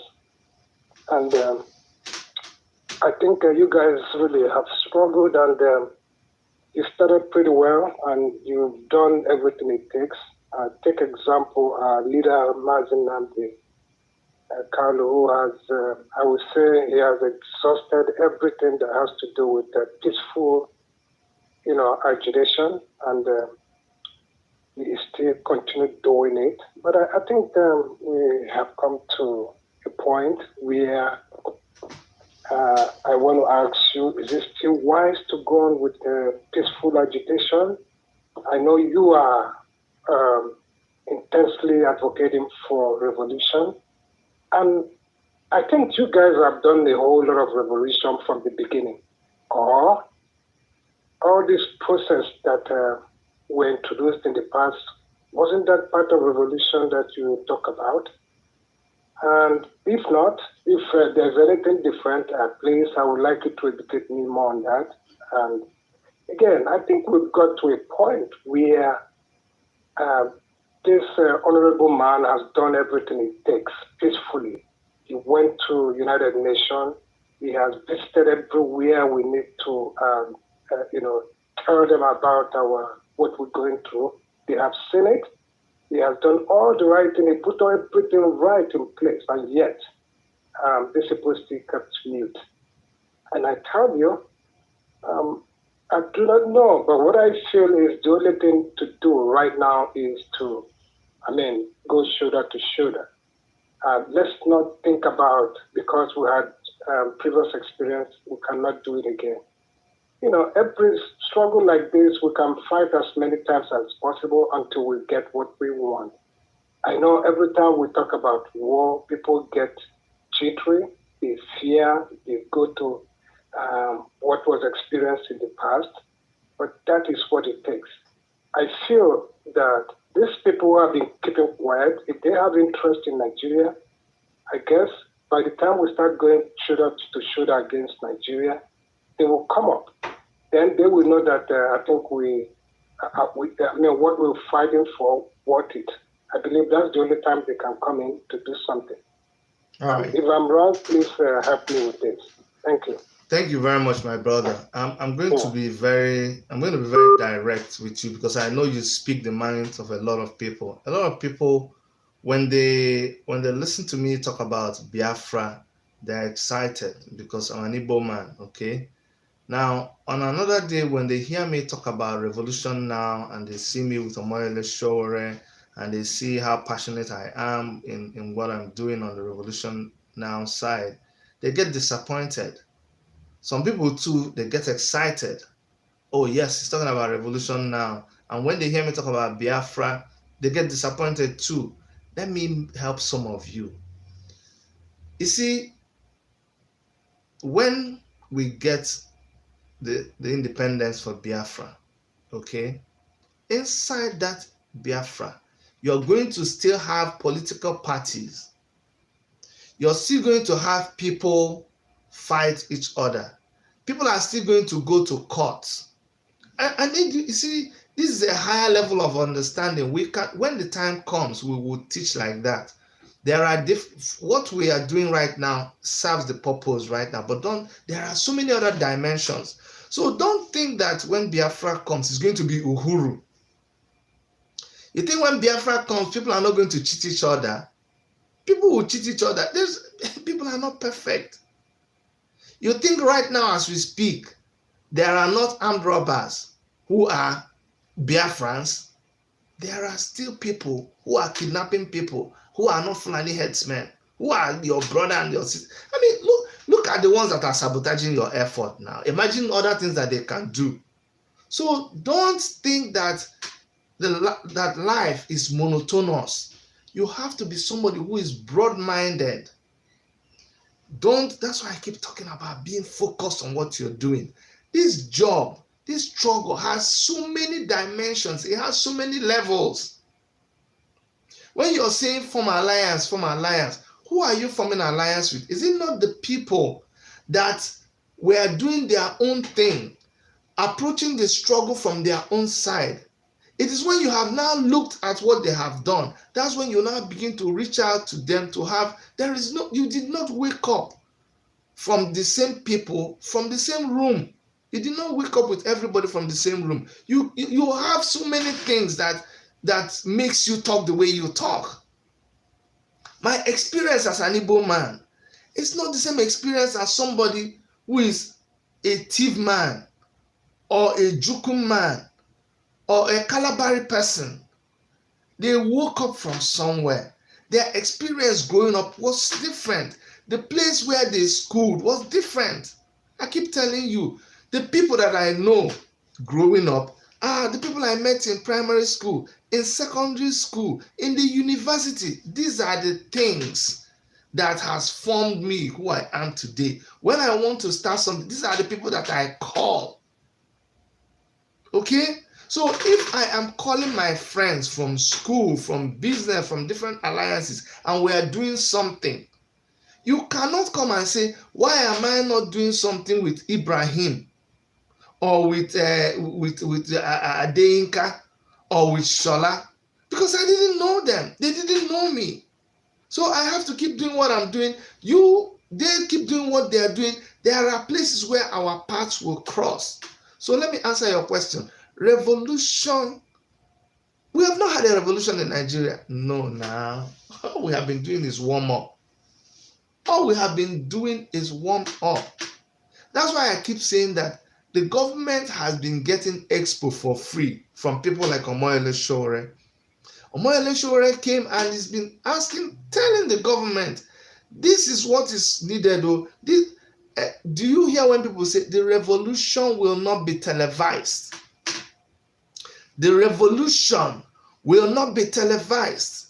The revolution will not be on TV. It will not be on radio. It will not be announced. All this one that we put on placard, we write revolution now. We are just rehearsing. We are trying for the government to see if the government was wise. If the government was wise, by now they should have known what to do. When Mazi Nnamdi Kanu started, did he take up guns? Was it not about peaceful resolution? I don't know exactly how they put it, but they say those that reject peaceful revolution, they make violent revolution inevitable. Do you understand that? Those that refuse peaceful resolution, they make violent revolution inevitable. Go ahead, my brother on the line. Go ahead, my brother calling from Ireland. We can hear you. Yes, hello. Thanks for answering my call. My name is Victor. And first of all, I want to thank you guys, especially our screen leader, for your contribution. All the effort you guys are doing to create awareness, to take out the scale from our eyes, to see what's going on in that country called Nigeria. Mm-hmm. Well, I don't know where to start. In the first instance, Nigeria is a bad name. I believe what our leader Nnamdi Kanu said, that the name came from a Latin word, nega. So we are answering a bad name. It's like when you give your dog a bad name, what do you expect from the dog? It will be all bad things, So, and to make matters worse, Nigeria has been taken over by a foreign tribe called the Fulani. They have consolidated power. They have taken, they are the head of all the agencies, all the parastatals, They are doing all kinds of impunity and atrocities in Nigeria. And nobody's doing anything about it.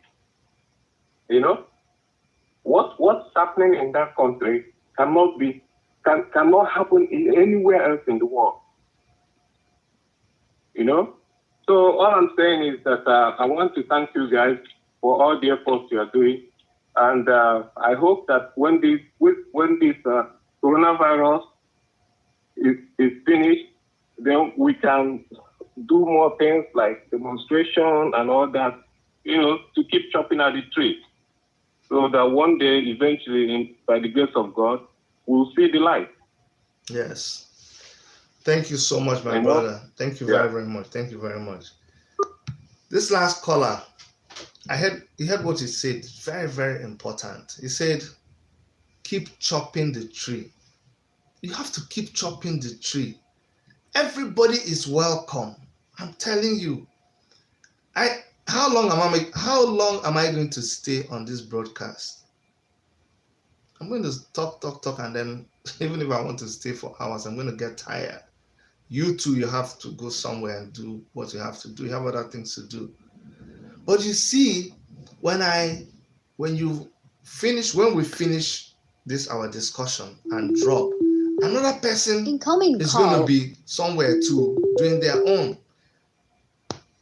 Go ahead, my brother. Tell us where you're coming from. Good evening, sir. Alexco Media. Go ahead. Yes, so I want to appreciate what you have been doing, sir. Go ahead. Can you hear me, sir? Yes, we can hear you. Everybody can hear you, Alexco Media. Yeah, as I want to appreciate you. So my only little contribution about what is going on is that what I think is that a lot of people, especially in Nigeria, they are not informed about what is going on. That is why this is causing a lot of delay. If not for you and a lot of people around you exposing the secret of those leaders, we will not be informed of what is going on. We will not even have the idea of what to even do. So what is really causing this delay is a lot of people in Nigeria especially, they are not informed. They don't know what is going on around the world. They are just born and they just live the life the way they see it. So that's why when people see a more show protest, they are giving all those kind of names. When they see a Africano agitated for Biafra, they are calling different kinds of names because they don't really know what is happening. They are just living the life the way they see it.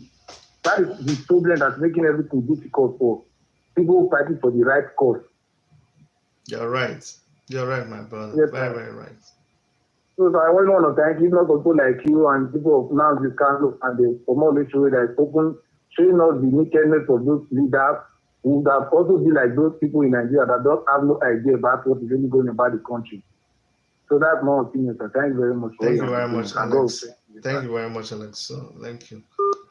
So that's Alexco Media. I've been shouting and screaming his name because we need to support somebody like him. He's pushing, he's doing his best to spread the message, and it's not easy. You see, people in this genre, let me use genre, although this is not music, but people who do what we do, we are not the ones that we don't follow popular opinion, so we don't get a lot of likes and a lot of viewership. There are people that if I put music now and I'm dancing and I remove my clothes and I'm shaking my bottom, even though I'm a man, you see we'll be up to 2,000, 3,000 people liking and commenting.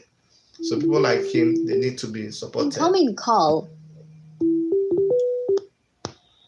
Ada Zion Ozamaka, you're calling from UK. Go ahead. Dr. Chidi, you need to call all my name is full. to let you understand that I know who is calling. Go ahead, my sister. Okay, good afternoon. Oh, I don't know whether it's afternoon there or not. Dr. Chidi, just to contribute to the discussion. Yeah. I watched the video of those young men or whatever protesting or whatever they said they were doing outside the UK High Commission in Abuja. I wasn't really surprised, honestly, in as much as it was I was angry or upset, but I wasn't surprised. You know why? Because I'm a Christian. Most of people don't like you bringing God in something. But I've come to realize that if you're doing something that God actually endorses, all the demons in hell will report for duty. And you can't do anything about it. The most important thing is that you know what you're doing.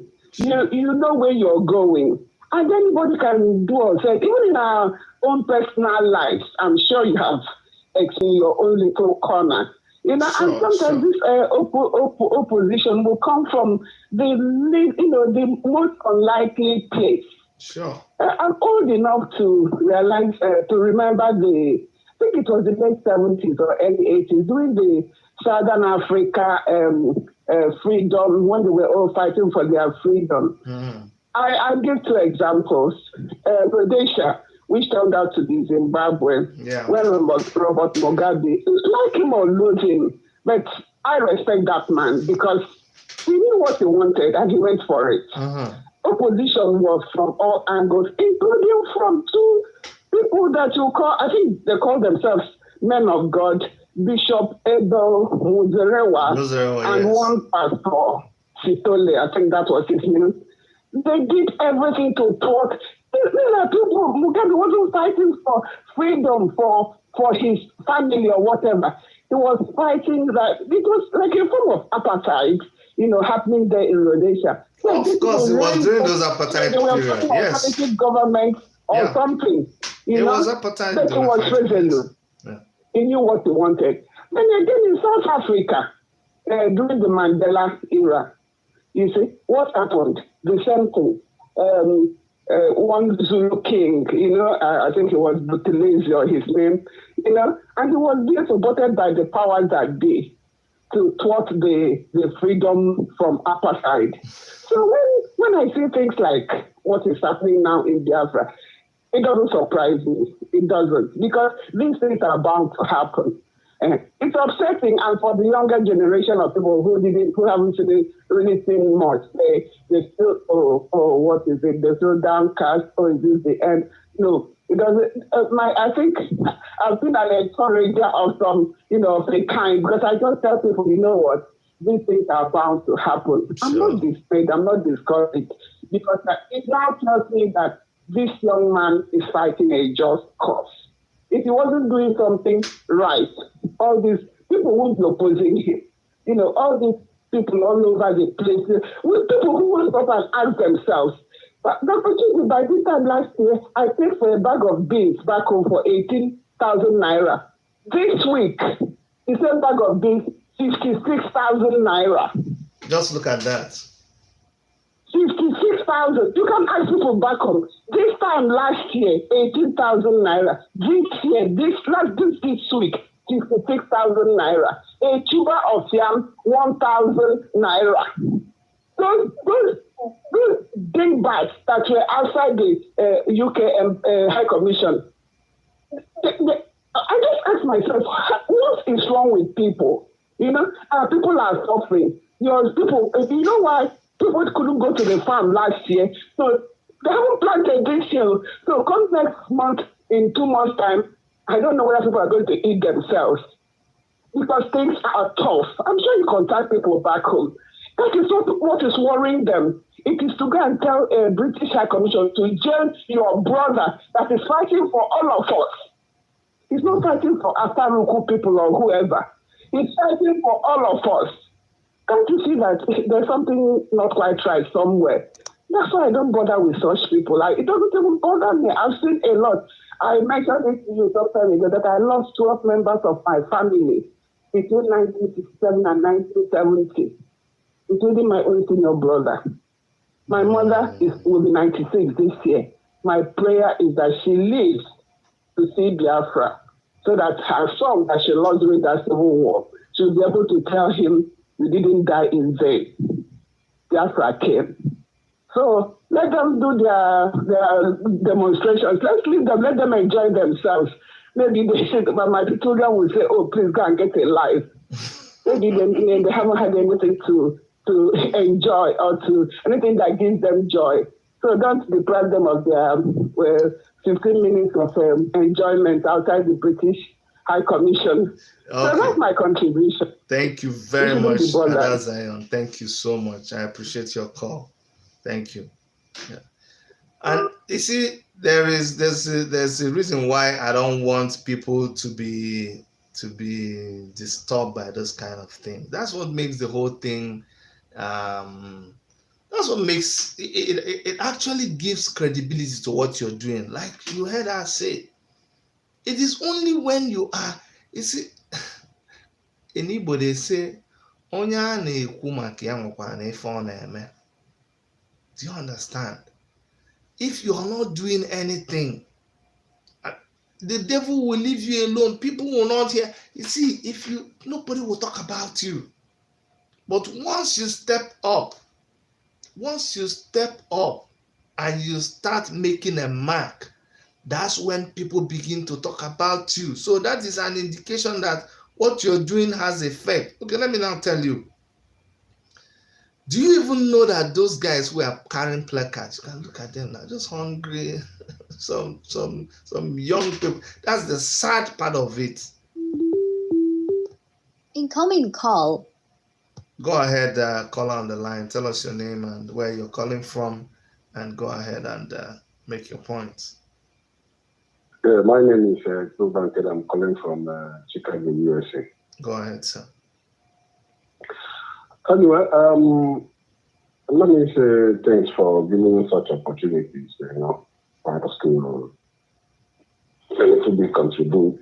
Irrespective of those people in British Embassy, I don't see them except somebody who doesn't know them before, because I'm Imam, the other guy deported from, I think, forgotten. They were all, there's no news about them. Imam was he was looking for aid for arms before last 2 years or so, campaigning that he need army to fight Fulani, that he live with Fulani and know the plans of Fulani. He can mention all the terrorist organizations Fulani has there. I got these videos where he was soliciting for arms and money to fight Fulani. Until, I think last year, police arrested him where he was smoking in their hand with some colleagues in the bush. And maybe tortured him and stuff. Maybe now, I remember George Onyibe being African Red then said that he doesn't recognize him. And now, George Onyibe recognizes him and he recognizes George Onyibe. You see the game there. But those ones are just entertainment for the struggle. I saw them as entertainment, and that's why I respected him because you saw all those things as entertainment.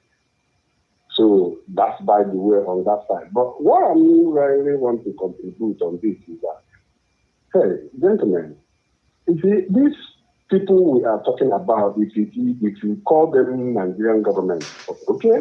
Well, for me, it's a Fulani government because we are dealing with Fulani. We are not dealing with all government. Because if you call government, it looks like we want to comprise everybody. But no, we are fighting with Fulani from Futajelon. That's the real truth. And when we continue to find out that is the people we are fighting with, not government, because, these people, then we will know how to fight them. And for me, the best way to fight them is this way Nnamdi Kanu is making move on it. He made us to know that Fulani does not hear those the petition at UN, petition at British Commission, petition at whatever. Do they petition Britain about their banditry? So Fulani only hear action, and I really support action. I don't even want to say now, like you said something about protest and that you are not giving Nigerian government information in terms of revolution now. The main revolution has never come. I believe that at the main revolution, when will it come? Let it come now, and let's see if we are not going to have an answer, because that is the only answer. If we continue to organize them and put placard and listen to them, they will still be beating us down. But once it's not, I know it's not easy. It's not something that you guys who are very good in media will start campaigning, for real action and brutal revolution. It's not an easy something, but let us know whether there is a way to communicate that. That's the best language Nigeria will hear, and they will bow. That violent revolution, not peaceful, all those placards, they don't care about those things. They don't get the time. But if maybe, like one of my brothers said, the East, take care of your people. The West, take care of your people. The North, take care of your people. If such campaign comes that everybody takes, so that you wouldn't say, hey, Igbo man came and kill Yoruba came and kill Igbo, Yoruba came and kill Hausa come and kill no. Let me tell you, the only two people I respect in that area now is Nnamdi Kanu and Sunday Igbo. Action, not placard, not letter, not whatever. Action. Look, no cow should go around our area. And if there is any cow, you see the cow down. And they won't come again. But if the cow goes and you bring placard and say, we don't want cow, tomorrow bigger cow will come. So you find out that those actions now are telling on them. That's why these two guys, I have respect for more sure. But as long as you have some little political undertone in Nigeria, they will always get you somewhere and beat you up. I'm not saying everybody should be violent, but there's a word you use, disobedience. But it looks organized disobedience. Definitely you are disobeying the law. And you're obeying it because they don't even maintain that law. That's why you disobey. And you don't disobey it all the way by please. No, sometimes you disobey it by bringing everything back and we will redeem it. Thank you for giving me the opportunity. Maybe next time you say thank you and God bless you. And bless our Nnamdi Kanu, bless Eastern Security, bless all Biafrans, bless Ududua nation. Thank you. As for Nigeria, is dead and gone. Thank you and God bless you. Thank you so much. Thank you so much. You see, that is what, like I was trying to say, that's what makes this whole thing interesting. Everybody has a role to play. And you guys may not understand, it is not everybody that has the ability to do what you are doing. Mazin Nnamdi Kanu's option is what only him or people like him are able to do what he is doing. Sunday Igboho is able to do what he's doing because only him can do what he is doing. Everybody has a role to play. Incoming call. Moyele Shore has his own role to play and only him is able to do what he's able to do. Call on the line, just hold on a little bit. See, you must understand that everybody has their role to play. It is very, very important. You may not understand it, but like I said, time will tell you. Omoyele Shore is in Nigeria right now. If he wants to get out of the country, he can. And it was something that a lot of us, we have given up. Because I can tell you right here, there was a time we were like, you must leave by all costs. I said, no. So he's being there, facing the brunt. They jailed him, they hit, the other day they broke his nose, and there is a role he is playing. That is his role in the scheme of things. And you can only appreciate anybody who is suffering for this cause. I don't care who you are. They need 100% support to do what they're doing. Go ahead, call on the line. Tell us your name and where you're calling from. Yeah, hello. Hello, go ahead, please. Yeah, hi, Dr. Chidi. Good afternoon. Good afternoon. This is China. I'm calling from New Jersey. Thank you so much for what you do, and I pray that the Lord will keep keeping you and everyone that genuinely doing this work. Good. You know, I just wanted to encourage our people. Don't worry about these people.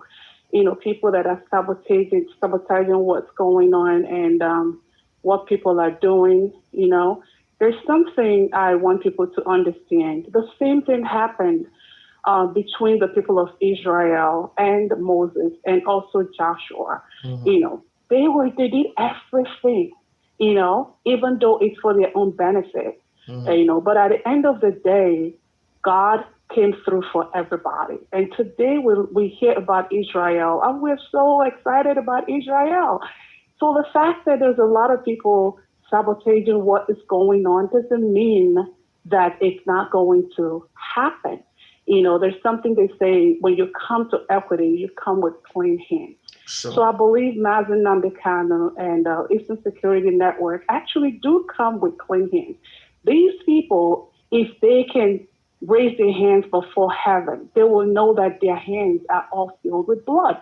So who is God going to listen to? It's the person that has that clean hand.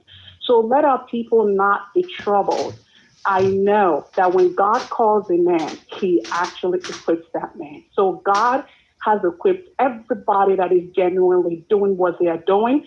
And guess what? At some point, this whole thing will come to an end and victory will be ours. Thank you so much. Thank you for what you're doing. And thank God for your life. Thank you very, very much, Chichi. Thank you. See, our sister just said something. Our sister just said something. She said that, oh no, you know, what she said now is exactly what I've been trying to make us understand. It's a matter of time. It is a matter of time. Everything everybody is doing will be revealed. She said something about people who are genuinely. That's why you don't need to bother yourself. You don't need to lose sleep over anybody. Let them keep doing what they are doing. Let them keep doing what they are doing. You don't need to bother any person who is everything, every prophecy, every word will be passed through fire. It will pass through every action. Every utterance will be passed through fire. And the one that is not meant to stand, it will be burnt off. It will not stand. It will not stand. It's not for me. Just you keep doing what you're doing. Whoever, and you too have to be genuinely committed to the struggle. Don't be the fair weather person. You need to support the person that you're supporting. You need to speak up for whoever you are supporting. You must continue. There's something about you realizing your calling. I know my call and I have found it, and that's why I am doing it. And when you're doing what God has called you to do, it's going to be very challenging. But like our sister said, God equips you for what you are doing. I know I am called to what I'm doing, and that's why God has equipped me with whatever I'm able to use. People are not going to like me. Even you that is listening to me now, if you find that sometimes you don't like what I do and what I say, it's okay. It's because of who I am. It's because of the job I'm doing. I'm playing my own part. In fact, if you're doing this thing and you discover that all you have is people, everybody loving you, 100%, nobody hates you, nobody opposes you, there is something wrong. It's like a man that's married to 4 or 5 wives. The only thing that makes all of them love him is because he's lying to all of them. Because there's no way he can be telling them the truth and all of them will love him. Because it's not possible now. It's not possible. It's not possible that you tell Mama Ngozi that I love you very much. You are, because that's the relationship between a man and a woman. You are the apple of my eyes. I don't look at any other woman. You go to Mama Toby. I love you so much. You are, that is, there's nothing in this world that I value like you. You go to Mama Sikiratu. He said, you are the number one, you're the jewel of estimable value, inestimable value. You are this one, that one. You go to Mama Oko, you tell her the same thing. Don't you see?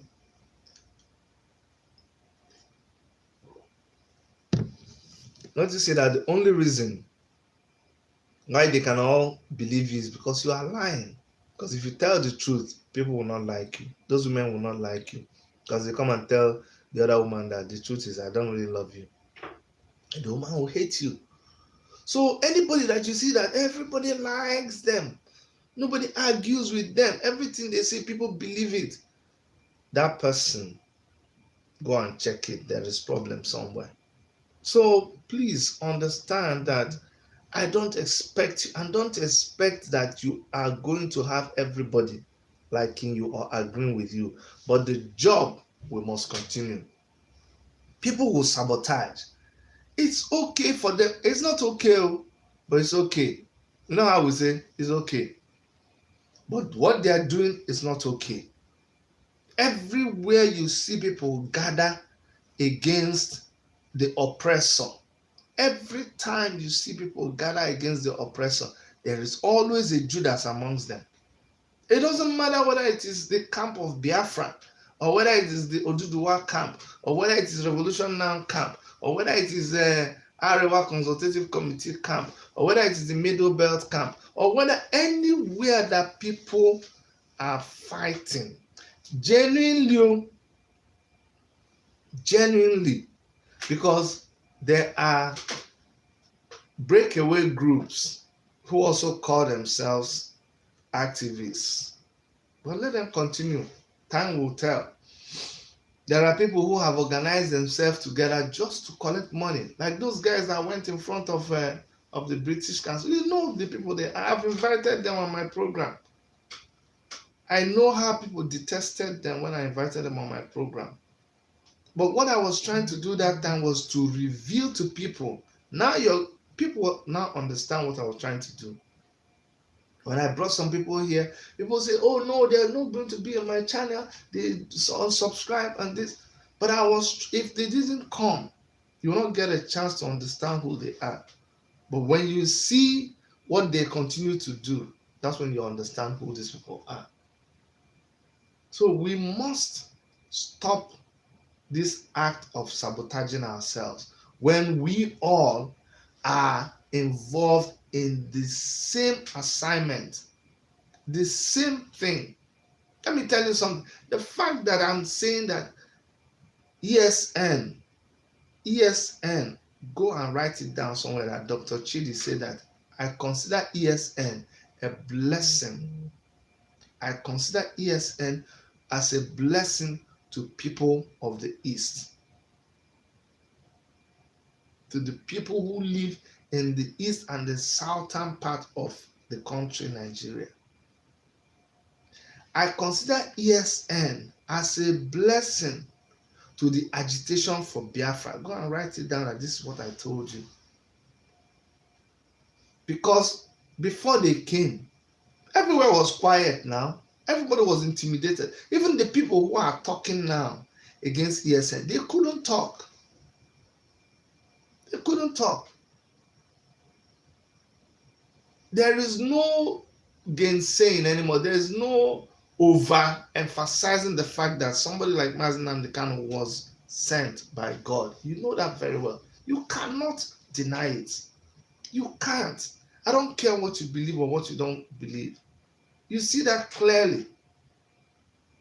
You see that very, very, very clearly. Do you understand? And so, whether there are twists and there are turns in this whole thing, it is all part of the design to make this mission succeed. That's what it is. Everybody that is doing what they are doing, you must support them. You must. The fact that you're not hearing from somebody today, the fact that, oh, what they're doing is not making so much noise, it doesn't mean they have fallen out. You must stick with people that you're supporting. When you come close, you understand where it is pinching people. Some people have sustained this struggle. Somebody was saying, oh, we that came in much later. And he's right.